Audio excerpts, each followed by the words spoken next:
नमस्कार दोस्तों, स्वागत है आपका हमारी आज की वीडियो में। आज हम आपको सुनाने जा रहे हैं एक पहाड़ी गांव की ऐसी कहानी जिसमें है प्यार, धोखा, ब्लैकमेल और एक हैरान कर देने वाला सच। तो वीडियो को अंत तक जरूर देखिए और अगर चैनल पर नए हैं तो सब्सक्राइब करना ना भूलें। यह कहानी एक खूबसूरत पहाड़ी गांव से शुरू होती है जहां बेबो नाम की एक महिला अपने पति राहुल के साथ रहती थी। बेबो का गांव इतना सुंदर था कि दूर दूर से टूरिस्ट लोग घूमने आते रहते थे। बेबो एक मेहनती और साफ दिल की औरत थी जो अपने घर और परिवार का पूरा ख्याल रखती थी। उसका दिन प्रार्थना से शुरू होता और फिर वह गांव वालों के कपड़े धोकर कुछ पैसे कमाती थी जिसे अपना परिवार चलती थी। गांव में बिल्लो नाम का आदमी रहता था जिसकी नजरें हमेशा बेबो की दुग्गी बजाने की फिराक में था। बेबो उसे बिल्कुल पसंद नहीं करती थी और उससे दूरी बनाए रखती थी। इसी बीच गांव में घूमने आए दो टूरिस्ट, एक लड़का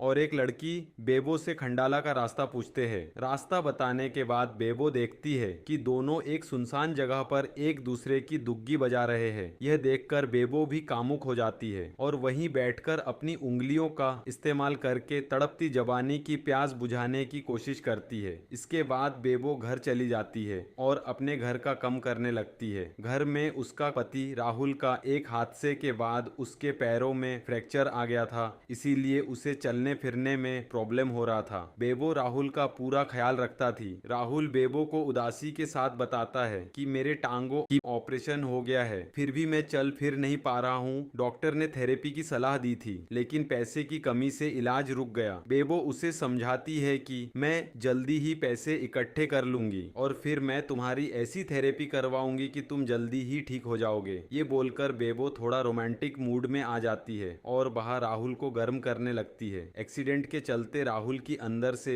एनर्जी खत्म हो गया था, इसीलिए बेबो की बार बार ट्राई के बाद भी राहुल का हथियार काम करने का नाम नहीं ले रहा था और बेचारी बेबो अपनी जवानी की गर्मी नहीं मिटा पाती है, वह प्यासी रह जाती है। अगले दिन गांव में एक नया टूरिस्ट घूमने आता है जिसका नाम बंटी था। रोज की तरह बेबो आज भी नदी किनारे कपड़े धो रही थी। बंटी उसके पास आकर उससे खंडाला का रास्ता पूछता है। बेबो उसे खंडाला के बारे में बताकर पूछती है कि तुम्हारे साथ कोई नहीं दिख रहा है, क्या तुम अकेले आए हो? बंटी बताता है कि मैं सिंगल हूँ, मेरी कोई गर्लफ्रेंड नहीं है, इसीलिए मैं अकेले ही घूमने आया हूँ। फिर बेबो बोलती है मेरा भी कम खत्म हो गया है, मैं उसी रास्ते जा रही हूँ, तुम चाहो तो मेरे साथ चल सकते हो, मैं तुम्हें रास्ता बता दूंगी। बंटी बेबो के साथ चलने को तैयार हो जाता है। आगे चलते चलते बेबो के नाजुक पैरों में मोच आ जाती है, जिसके बाद बंटी अपना मैट्रेस निकलकर बेबो को बैठने देता है। फिर वह धीरे से बेबो के पैरों मोच निकालने लगता है। बंटी का हाथ लगते ही बेबो के आंग अंग करंट सा दौड़ गया, जिस कारण वह गर्म हो गई थी। बंटी भी मौका देखकर उसकी होठों को चूमते हुए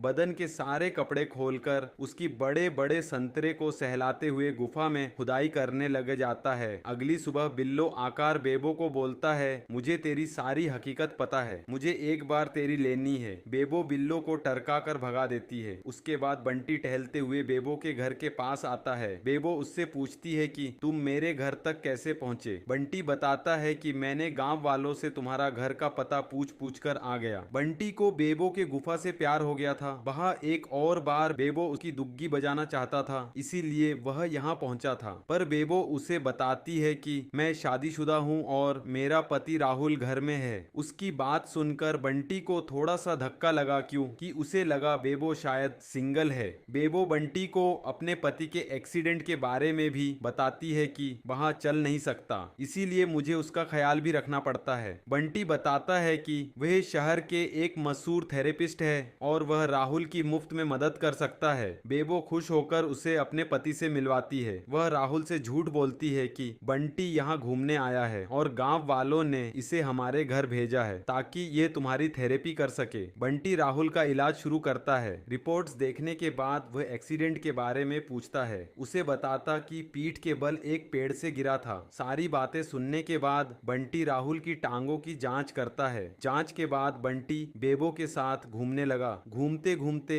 बंटी बिल्लो को अपने टेंट के पास ले आता है और मौका देखकर बंटी उसकी टांग उठाकर बेबो की गुफा में धमाके करने लग जाता है। बिल्लो भी इसी जगह पर था और वह कमीना छुपकर दोनों की वीडियो बना लेता है। अगले दिन बंटी बंटी ने राहुल की थेरेपी शुरू कर दिया था। बिल्लो बंटी के पास ही खड़ी थी और मौका मिलते ही अपने अमरूद बंटी की पीठ पर रगड़ रही थी। राहुल ने दर्द के से अपनी आंखें बंद करके रखा था, इसीलिए वह बेबो की कदम पकड़ाई देख नहीं पा रहा था। थोड़ी देर बाद बेबो नदी किनारे कपड़े धो रही थी और इसी बीच बिल्लो उसके पास आता है। वह आते ही बेबो को वही वीडियो दिखाता है जिसमें बंटी बेबो का दुग्गी बजा रहा था। यहाँ वीडियो से ब्लैकमेल करने लगा। वीडियो देखकर बेबो बोलती है, ये तुम गलत कर रहे हो, लेकिन कमीना बिल्लो पर कोई असर नहीं होता है। वे बेबो से कहता है कि अगर तुमने मुझे अपनी दुग्गी की खुदाई नहीं करने दिया तो मैं यह वीडियो तुम्हारे पति राहुल को दिखा दूंगा।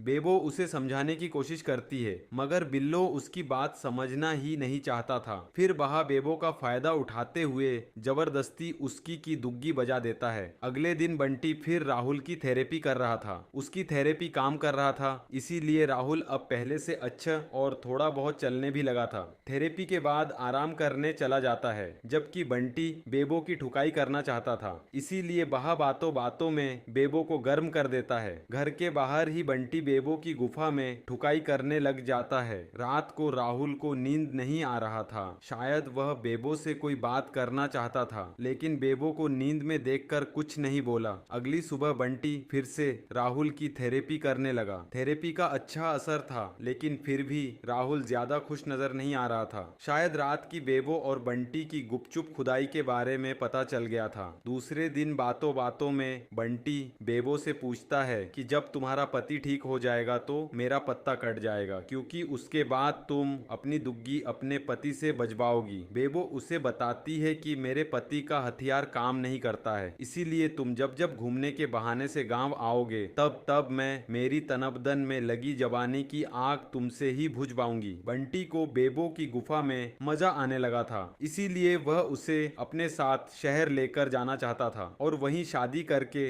रोज बेबो की दुग्गी बजाना चाहता था। दोनों अभी बातें कर ही रहे थे कि इसी बीच दोनों के पास बिल्लो आ जाता है। बिल्लो इस वक्त नशे में था। दोनों को उल्टा सीधा बोलकर सीधा वह बंटी को सब बताता है कि मेरे फोन में तुम दोनों की गपागप वाला वीडियो है। बंटी को उसकी बात पर यकीन नहीं हो रहा था, इसीलिए बिल्लो उसे वीडियो दिखाता है। बिल्लो अब फिर से बेबो की गुफा में अपना हथियार डालना चाहता था, पर यह बात बेबो मानने को तैयार नहीं थी, जिसके बाद बिल्लो को इतना गुस्सा आता है कि सीधा पिस्टल निकल लेता। पिस्टल देखकर दोनों घबरा जाते हैं। बिल्लो बंटी के ऊपर गन तान कर बेबो को कपड़े उतारने को कहता है। वह डर के मारे अपने बदन के सारे कपड़े उतारने लगती है। उसके गोल गोल बड़े बड़े खरबूजे देखकर बिल्लो उस पर टूट पड़ता है। बिल्लो सब कुछ बंटी की नजरों के सामने ही कर रहा था। वह बेबो की दुग्गी की ले रहा था। बंटी बेबो की मदद तो करना चाहता था, लेकिन उसे इस बात का डर था कहीं बिल्लो गोली न मर दे। इसी बीच राहुल पीछे से आकर बिल्लो को मार देता है। राहुल यहाँ बेबो को देखने आया था, क्योंकि उसे सब पता था कि बेबो और बंटी का चक्कर चल रहा है। जब बंटी उनके घर के बाहर ही बेबो की गुफा में मचा रहा था तो दोनों को टपाटप करते हुए राहुल ने देख लिया था। बेबो को बंटी के साथ देखकर राहुल को बहुत दुखी होता है, लेकिन बेबो की खुशी के लिए वह चुप कर जाता है। राहुल के हथियार में ताकत नहीं था,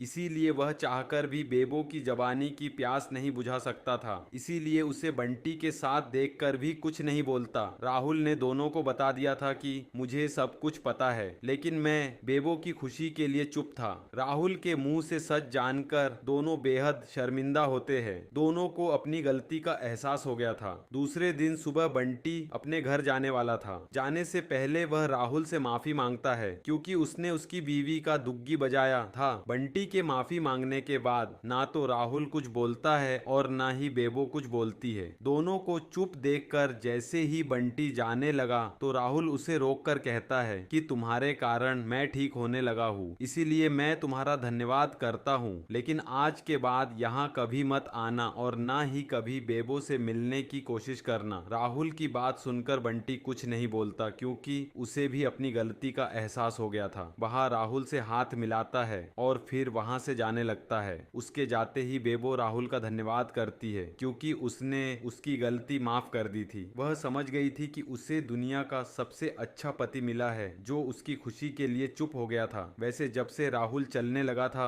उसके हथियार में भी जान आ गया था और उसके हथियार ने काम करना भी शुरू कर दिया था। कहानी के आखिर में दोनों पति पत्नी खुश रहने लगते हैं और राहुल बेबो गुफा में रोज धमाके करते रहता है। इससे बेबो को भी राहुल के हथियार से मजा आने लगा था। दोस्तों, ये थी बेबो, राहुल और बंटी की पूरी कहानी। इस कहानी ने हमें यह सिखाया कि रिश्तों में सबसे बड़ी ताकत है विश्वास और बलिदान। अगर आपको यह कहानी पसंद आई हो तो वीडियो को लाइक करें, शेयर करें और चैनल को सब्सक्राइब करना बिल्कुल मत भूलिए। मिलते हैं अगली वीडियो में, तब तक के लिए नमस्कार।